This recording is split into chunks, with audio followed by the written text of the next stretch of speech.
매일 성경 묵상을 돕는 해설 가이드입니다. 안녕하세요. 묵상 코치입니다. 함께 읽고 나눌 말씀은 마태복음 10장 16절에서 23절까지 말씀입니다. 복음을 전하는 자들에게 예상되는 박해와 그에 관련된 교훈들을 말씀하십니다. 예수님은 복음을 전하는 자에게 이 말 고난을 언급하시며 어떻게 대처해야 하는지, 그리고 그 상황에서 하나님께서 어떻게 그들을 도와주시는지에 대해 교훈하십니다. 16절에서 18절 읽겠습니다. 보라, 내가 너희를 보냄이 양을 이리 가운데로 보낸 것 같도다. 그러므로 너희는 뱀같이 지혜롭고 비둘기같이 순결하라. 사람들을 상가라. 그들이 너희를 공회에 넘겨주겠고 그들의 해당에서 채찍질하리라. 또 너희가 나로 말미암아 총독들과 임금들 앞에서 끌려가리니 이는 그들과 이방인들에게 증거가 되게 하려 하심이라. 16절은 세상에서 지혜롭고 순결하라고 말합니다. 예수님은 제자들을 파송하는 것이 마치 양들을 늑대에게 보낸 것과 같다 하십니다. 제자들을 양들에 비유하는 것은 그들이 폭력을 경험하게 될 것을 예고하기 위함입니다. 늑대와 양은 먹고 먹히는 구조입니다. 구약과 유대 전통에서 늑대와 양이 함께 등장하는 모습은 민족들 속에 있는 이스라엘을 표현합니다. 예수님은 이런 그림을 전도자들이 만나게 될 외부의 위협을 알리기 위해 사용하십니다. 파송받은 제자들은 양처럼 핍박에 맞설 생각조차 할 수 없을 정도로 겉은 약합니다. 제자들은 교회 밖을 향해 사명을 수행하기 때문에 16절의 늑대는 교회 밖의 위협과 관련이 있습니다. 뱀의 지혜는 간교함이고 16절의 지혜로우는 창세기 3장 1절의 간교함과 같은 단어입니다. 뱀에게 있는 지혜의 특징은 조용히 숨어서 기다리다가 먹잇감을 잡아삼키는 것입니다. 즉 뱀은 먹잇감을 공격할 정확한 순간을 합니다. 뱀의 지혜를 제자들의 삶에 적용해보자면 계약한 목표를 위해서는 신중하고 주의를 기울여야 합니다. 옳은 일을 정확한 시점과 정확한 장소에서 행해야 합니다.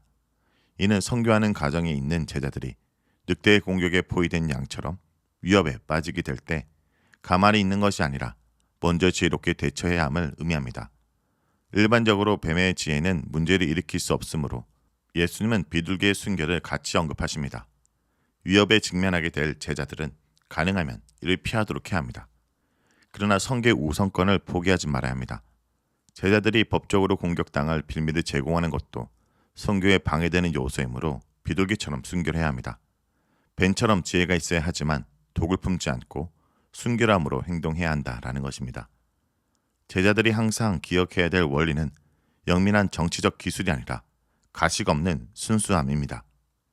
비둘기와 같은 순수함이 없는 제자는 그 모습 자체로 실패라고 할 수 있습니다. 제자들이 아무리 뱀처럼 지혜롭게 행동한다 해도 핍박을 당하는 현실에 처하게 됩니다. 예수님은 7절에서 유대인들의 핍박을, 18절에서 이방인들의 핍박을 예상합니다. 공회는 복수형이므로 지역의 공회일 것입니다. 그들의 해당은 유대인들의 해당이므로 본달락의 핍박은 유대인들에 의해 받는 핍박을 가리킵니다. 핍박을 받는 것은 그 이유가 예수님 때문입니다. 당시 사형에 해당하는 것과 같은 매우 심각한 범죄는 로마 법정에서 다루어졌기에 제자들은 심각한 죄인들로 이방 법정에 세워질 것입니다.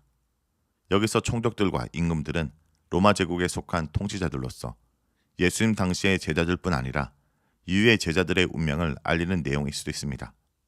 앞단락 5절에서 15절에 제자들은 이스라엘로 보내졌으나 본 단락에서는 이방인들에게 복음을 전한 결과로 이방인 지도자들과 왕들 앞에 서게 된다 말합니다. 19절에서 23절 읽겠습니다. 너희를 넘겨줄 때 어떻게 또는 무엇을 말할까 염려하지 말라. 그때 너에게 할 말을 주시리니 말하는 이는 너희가 아니라 너희 속에서 말씀하시는 이 곧 너희 아버지의 성령이시니라. 장차 형제가 형제를, 아버지가 자식을 죽는 데에 내어주며 자식들이 부모를 대적하여 죽게 하리라. 또 너희가 내 이름으로 말미암아 모든 사람에게 미움을 받을 것이나 끝까지 견디는 자는 구원을 얻으리라. 이 동네에서 너희를 박해하거든 저 동네로 피하라. 내가 진실로 너희에게 이르노니 이스라엘의 모든 동네를 다 다니지 못하여서 인자가 오니라. 제자들은 이방인들에게 증거가 되기 위해 법정에 세워집니다. 제자들이 유대인들과 이방인들 앞에서 재판을 받기 위해 서서 위협을 느낄 때 어떻게 자신을 변호할 것인지에 대해 두려워하지 말아야 합니다. 하나님이 할 말을 주실 것이기 때문입니다. 여기서 갑자기 성령이 언급됩니다. 성령님은 위기와 어려운 때에 제자들을 도와주십니다. 성령님께서 도와주신다는 점에서도 제자들은 예수님의 운명을 따릅니다. 제자들은 예수님 때문에 핍박을 받는데 성부 하나님과 성령 하나님이 함께 언급됩니다. 가족도 제자들의 선교 사명을 막을 것입니다. 가족에게서도 미움을 받을 것인데 하물며 다른 사람에게서 미움을 받는 것은 당연합니다. 제자들이 예수님의 이름 때문에 사람들의 증오의 대상이 될 것입니다. 내 이름 때문에 라는 것은 제자들은 그들과 예수님과의 연대성 때문에 핍박을 받게 될 것을 의미합니다. 사실상 세상이 미워하는 대상은 제자들이 아니라 예수님입니다. 그런 핍박 가운데서도 끝까지 견디는 자는 구원을 얻을 것입니다. 제자들이 지혜롭게 복음을 전하더라도 육체적인 고통을 당하는 것과 같은 여러 형태의 반대에 직면하게 될 것입니다. 이러한 시련은 회복의 말씀을 전하기 위해 고생하며 헌신하는 사람들에게 시험의 순간이 될 정도로 고통을 안겨다 줍니다. 그러나 이런 순간에 제자들은 삼위일체 하나님이 함께 하심을 믿어야 합니다. 예수님을 보내주신 성부 하나님께서 성령님을 통해 종들의 여정이 함께 하시고 위기에 처한 그들을 도와주실 것입니다. 가족 간에 비극이 일어날 정도로 극단적인 상황에 처하더라도 예수님 때문에 많은 사람들의 미움을 받더라도 포기하지 말고 끝까지 인내하며 사명을 수행해야 합니다. 예수님께서 반드시 다시 오셔서 신원해 주실 것이기 때문입니다. 핍박이 언제나 따라다니던 초대교회에서는 평안함이 낯선 환경이었습니다. 그러나 이 시대에는 핍박이 낯선 것이 되고 말았습니다. 그만큼 하나님을 의지하거나 기도로 하나님과 대하는 집중력이 떨어질 수밖에 없습니다. 우리 앞서 박해를 받으신 예수님과 인격적 사귐이 약해질 수밖에 없습니다. 그러나 예수님을 전하고 그의 뜻을 실현하라고 노력할수록 여러 모양의 여러 어려움을 만날 수밖에 없습니다. 입술로만이 아니라 선한 삶으로 복음을 전할 때 또는 하나님의 뜻대로 실천하라고 했을 때 어려움을 겪기 마련입니다. 이러한 과정은 삼위일체 하나님의 계획과 동행을 경험하는 복된 기회입니다. 또한 핍박이 없는 나라에서 사는 신자들은 여전히 핍박 가운데 살아가는 사람들, 특히 선교지의 선교사들과 신자들을 위해 기도해야 합니다. 23절은 인자에 오는 때를 말합니다. 따라서 22절과 23절은 연결된다 볼 수 있는데 메시아의 사역은 동네에 복음을 전하는 것인데 이제 제자들이 이 일을 맡게 됩니다. 그 결과 제자들은 핍박을 받아 이 동네 저 동네로 피할 것입니다. 선교는 핍박의 원인이면서도 동시에 핍박 때문에 증언하는 일이 일어납니다. 그러므로 제자들이 핍박을 피해서 이스라엘의 도시를 다니지만 제자들이 겪는 핍박과 선교는 분리되지 않습니다. 예수님이 와서 미움을 견디는 제자들을 인정해 주실 것입니다. 제자들이 이스라엘의 모든 동네를 피난처로 삼기 전에 인자가 오십니다. 이스라엘의 모든 동네는 팔레스타인 밖의 영역을 포함하지 않는 표현입니다. 예수님은 제자들이 이스라엘에서 피해 다니는 것을 이 세상의 그리스도인들이 핍박받는 것으로 확대하십니다. 예수님의 첫 제자들 혹은 유대 그리스도인들은 인자가 오기 전에 팔레스타인에서 피난처를 찾지 못하고 그곳을 떠날 것입니다. 1세기 제자들과 이후의 교회는 인자가 오기까지 이스라엘 선교를 완성하지 못하겠지만 이스라엘을 향한 선교는 계속해서 수행해야 합니다. 하나님을 믿는다는 점에서 신자이고 예수님을 따르고 배운다는 점에서 제자이므로 신자가 곧 제자입니다. 제자가 더 높은 단계의 신자가 아닙니다.